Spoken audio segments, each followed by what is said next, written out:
Bonsoir, bienvenue, merci de regarder Face à Face. Bonsoir Arlette Pujard. Bonsoir Barbara. Comment ça va? Très bien, très Ça bien. va, merci Arlette Pujard d'être avec nous. On va se dire tu Arlette parce qu'on se connaît, on est membre d'une association l'âme, les auteurs de Martinique. Et en tant que secrétaire de l'âme, tu viens nous parler de cet ouvrage qui est un ouvrage particulier, La tombe oubliée. Déjà un mot sur l'âme, c'est quoi l'âme? Alors l'âme, c'est une association qui a été créée par 3 femmes, 3 martiniquaises. Donc Sabine, André Bormilton, Jala et moi-même. Nous avons surnommé les sages, l'initiale de nos prénoms, Oui. SAJ. Sabine, Arlette et Jala. Et c'était quoi? D'où vous est venue cette idée-là? Mais tout simplement de fédérer l'ensemble des plumes en Martinique. Parce que nous savons que beaucoup de personnes écrivent, chacune de leur côté, mais ne se rencontrent pas, ne se voient pas. Donc on a eu l'idée de faire cette rencontre, d'abord avec un petit nombre d'auteurs, et puis ensuite le groupe s'est élargi, et puis nous avons effectivement créé l'association. Et alors, il y a toute espèce de style en fait à l'âme. C'est la richesse de l'âme, justement, Oui. parce qu'il y a tous les genres littéraires, à la fois le roman, l'essai, les livres historiques, les bandes dessinées, les fictions, le créole, les contes, la poésie. Oui. N'oublions pas la poésie, voilà. Et ça fait la richesse vraiment de l'âme. Et alors, donc le regroupement sert à quoi? Toi qui... et puis ça s'est structuré en fait, parce qu'au début vous étiez 3 personnes avec une volonté d'agir ensemble. Après, le groupe s'est enrichi d'autres personnes et c'est devenu une association qui est présidée maintenant par Immanuel Daniel. Oui. Ça sert à quoi d'être ensemble finalement? Eh bien, de fédérer déjà les auteurs et puis de montrer la richesse que nous avons développée. Et je dirais aussi que nous connaître nous-mêmes. Oui. Parce que souvent, nous ne savons pas que Madame Untel, Monsieur Untel écrit. Et ça permet également d'avoir une émulation aussi entre nous. Oui. Et d'ailleurs, ce livre en est un exemple. Oui, toi-même, tu as écrit plusieurs textes. À la fois roman, à la fois essai. Roman, Alice Echelcher, Oui. Vinivande notamment, Suzanne aussi. Oui. Voilà. Et c'est une activité que tu aimes particulièrement. Particulièrement. Oui. Je crois que vraiment, écrire, c'est se révéler aussi, c'est transmettre des émotions. Et puis, je travaille sur la transmission. Oui. Ça touche également la jeunesse, ça touche également le grand public. Oui. Et je crois que quand je vais en EHPAD, je suis accueillie avec un grand sourire parce qu'on sait que je vais parler de ce qui nous est cher en Martinique, la transmission. Et alors, il y a eu une manifestation, Festi-Livre, qui a regroupé, peut-être pas tous les auteurs de l'âme, mais beaucoup d'entre eux. C'était quoi? Donc vous alliez... C'est un festival de livres, festival de livres, à l'initiative de Jala. Et nous sommes allés alors à la fois dans les écoles, mais également dans les collèges et lycées, à la rencontre des jeunes. Et nous sommes allés également en EHPAD et également à l'université. Oui. À l'université, pourquoi? L'idée, c'était quoi? De dire, il faut lire... L'idée, c'était de montrer simplement la richesse de nos écritures, mais dire aussi que nous écrivons pour la Martinique, pour les Martiniquais. Et d'ailleurs, nous disons souvent l'âme Kamaché Bazot. Oui. C'est le leitmotiv de l'association. Et c'est dire aussi que nous avons une écriture qui concerne notre environnement. Oui. Notre environnement, et les enfants peuvent retrouver dans nos textes l'environnement martiniquais. Pas seulement les enfants d'ailleurs. On parle Le toujours grand des enfants, public mais il y a aussi. beaucoup de jeunes adultes Parce qu'il y qui a- ne connaissent pas ni le Oui, territoire. Bien sûr, ni- bien sûr. Oui. Il y a de nombreux auteurs qui écrivent littérature jeunesse. Oui. C'est la raison pour C'est laquelle clair. je parle beaucoup d'enfants Oui, c'est aussi. vrai. Et puis des romans qui s'adressent aussi aux adolescents. C'est clair. Voilà. Et alors, venons-en donc à La tombe oubliée que je vais montrer. La tombe oubliée, un ouvrage très particulier, c'est un ouvrage collectif. Alors là, parfois, on dit qu'on écrit à 4 mains. Non, non, là, c'est 14 multiplié par 2, donc 28 mains. 14 plumes. Voilà, je donc il y a dirais. 28, voilà, Voilà. 14 plumes, 14 plumes. des mystères révélés. Alors, c'est un recueil de textes en français et en créole. C'est un projet qui tient particulièrement à cœur à Jala. C'est Jala qui en est l'initiatrice. Tout à fait. D'où vient cette idée, La tombe oubliée? Eh bien, Jala a eu cette idée géniale un jour de nous réunir et de nous dire j'ai envie de vous demander d'écrire sur le thème d'une tombe. Elle nous a raconté qu'elle a sillonné un cimetière, je ne Oui. dirai pas lequel, Oui. et elle a vu une tombe un peu On singulière. n'a pas le droit de dire lequel. On préfère laisser la D'accord, créativité. ok. Mais bon, c'est du une tombe qui lecteur, existe, qui existe, dans un qui a cimetière du Sud. qui a une forme bizarre, et Voilà. qui est recouverte de lierre. Elle a tiré le regard de Jala, et qui nous a dit allons écrire ensemble quelque chose sur cette tombe. Allons faire jouer notre créativité. Oui. Et c'est comme cela que les auteurs se sont inscrits.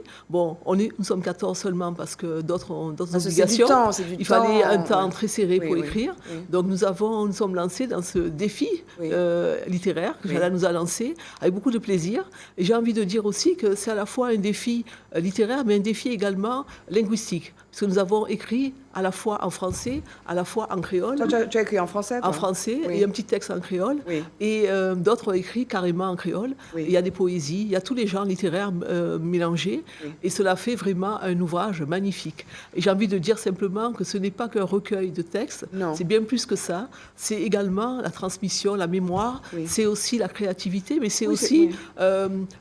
une mosaïque de genres. Et la richesse de ce livre, c'est ça, c'est la mosaïque de genres, et montrer comment on peut, à plusieurs, partager une créativité, partager un sujet. En tout cas, c'est vraiment l'éloge du collectif. Hein, là. Tout à C'est fait. l'éloge du collectif, du tête ensemble, on va dire. Et c'est la force de ce livre, justement, c'est de dire, oui, nous sommes capables, ensemble, de nous mettre autour d'une table et de créer quelque chose. Moi, j'en ai été témoin. Ça a pris du temps. Jala qui remontait au créneau en disant, il faut faire. Faut se dépêcher. Et puis, finalement, il y a eu une deadline en disant, il faut faire. Il y a eu des tergiversations. Est-ce qu'on fait en français et créole? Et finalement, donc, je veux donner quelques titres, hein, quand même. Donc, il y a 14 textes. Donc, et puis, il y a les auteurs, Stell Dibandi, Lynn Labo, Valérie Trudal, Richard Bunot, Arlette Pujard, Eudoxie J.L. Keklan, Rosemary Topin-Pélican, Pascal Raymond Armed, Jala, Carole Château-Henry, Imani Daniel. Et puis la partie créole, donc c'est les mêmes. Oui, et puis des titres, Les Gardiens de l'ombre, Le Collier de la Destinée, La Tombe mystérieuse, Dialogues improbables, Voyage, Muette comme une tombe, Une allée bien animée, L'étrange puce du chat, La chevauchée de Gaïa, Petit tour du monde des tombes mystérieuses. Il y a un texte historique, par exemple. Oui, alors de c'est Roland Roland Bosphore, voilà. qui est historienne. Oui. Elle n'est pas la seule, il y a Sabine également dans l'association, Oui. qui a bien voulu donc, nous faire l'introduction sur l'histoire des tombes, les faits historiques. Et puis Dalila Daniel, elle, nous a parlé des tombes dans le monde entier. Donc vous voyez, c'est vraiment un voyage auquel on invite les lecteurs, un voyage qui s'exprime de différentes façons. Oui. Et c'est ça la richesse du livre. Mais alors toi, parce que en fait c'est une variation sur un thème, comment tu t'y es prise? Parce qu'on te dit, bon, vous écrivez sur un thème qui est imposé, comment tu t'y es prise, quoi? Comment tu as fonctionné, toi? Moi, ce qui est amusant, c'est que j'ai écrit un premier texte, je l'ai laissé poser pour revenir dessus. Et puis au moment où Jala nous a dit « reste 2 jours », je suis allée chercher le texte, je ne l'ai pas retrouvé. Aïe. Donc je me suis mise devant l'ordinateur et j'ai écrit d'un trait ma nouvelle. D'un trait. Voilà. Et j'ai fait jouer mon imaginaire. Je crois qu'en 1 heure, j'avais terminé. D'accord. C'est pas très long. C'est pas très long. Quand j'ai relu, j'ai dit bon, ça me suffit. Voilà. Et j'ai laissé mon imagination divaguer dans un cimetière, tout simplement. Alors, Imani, donc là, c'est un travail de recherche. Elle a été reporter dans l'âme. Elle a écrit, voilà, reporter dans l'âme. C'est Daya tombe qui n'y tombe, petit tour du monde des tombes mystérieuses. Donc, Martinique, le tombeau des Caraïbes. Tobago, drôle d'épitaphe. Afrique du Sud, Kenya, Israël, Japon, et ainsi de suite. D'autres ont fait comme toi. D'autres ont préféré des textes complètement fictionnels. Voilà. Et puis, il y a de la poésie aussi. Richard Bunot nous a fait vraiment un très beau poème sur la tombe mystérieuse qu'il a appelée la tombe oubliée, tout simplement. C'est un ouvrage qu'on trouve dans toutes les librairies. Très bientôt, très bientôt. D'accord. Alors pour l'instant, on peut contacter Lynn pour l'âme.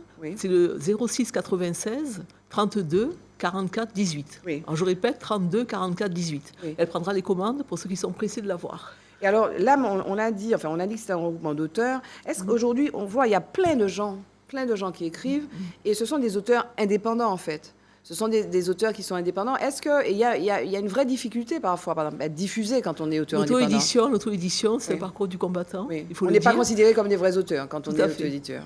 Quand, par exemple, on demande une subvention, dès qu'on voit auto-édité, ça rebute un peu. On n'est pas considéré. Voilà, on n'est pas considéré. Mais il est difficile de trouver un éditeur. Le marché est étroit en Martinique, même si on regarde le marché au niveau des Antilles, il est étroit. Donc rares sont ceux qui peuvent émerger par un éditeur. Mais précisément, est-ce que toi, par exemple, tu as déjà fait la démarche d'aller intéresser un éditeur français, par exemple? Oui. Sidney Édition, malheureusement, c'est Sidney Laurent. Malheureusement, après le Covid, il a disparu. Donc c'est pas évident finalement de franchir ce cap-là, quoi, d'aller intéresser. On peut y arriver, mais il faut savoir être patient. Oui, d'accord. C'est pas une réponse tout de suite. Il faut attendre le comité de lecture, c'est assez long. Et puis il faut acheminer les ouvrages sur la Martinique. On connaît le coût de l'expédition. Donc c'est un peu difficile. Il y a une vraie question. Une vraie question là-dessus. Il y a une vraie question. C'est quoi pour toi, alors tu n'es pas la présidente, mais pour toi, l'avenir de l'âme, pour toi? Comment tu vois ça? Eh bien, je pense au-delà que voilà. nous avons encore beaucoup de choses à faire ensemble, en commun. Déjà, intéresser les médiathèques, intéresser les bibliothèques municipales, et puis donner un nouvel élan à la lecture publique. Je crois qu'on ne lit pas assez, tout le monde le sait, tout le monde le dit, les études le prouvent. Il faut que nous puissions permettre aux lecteurs de se retrouver dans nos écrits.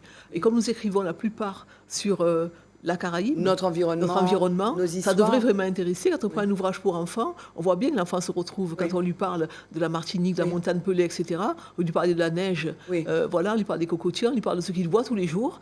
Donc ça attire. Et puis dire aux parents surtout, offrez des livres à vos enfants. Les fêtes de Noël approchent, offrez des livres à vos enfants. Ce n'est pas une punition, c'est un cadeau. Oui, c'est un cadeau. C'est un cadeau. Et voilà, et c'en est un autre, donc La tombe oubliée, donc ouvrage collectif vraiment très intéressant, très particulier, original, donc Des mystères révélés. C'est un recueil de textes en français et en créole, donc c'est les auteurs de Martinique qui produisent ça. C'est un texte à 14 plumes, avec des histoires autour d'une tombe, des mystères révélés. Merci beaucoup, Arlette Pujard, secrétaire de l'association Les Auteurs de Martinique. Merci d'être venue nous parler de ce joli projet. Merci à vous de nous avoir suivis. Je vous retrouve pour un prochain Face à Face sur ATV. Bye bye, à bientôt.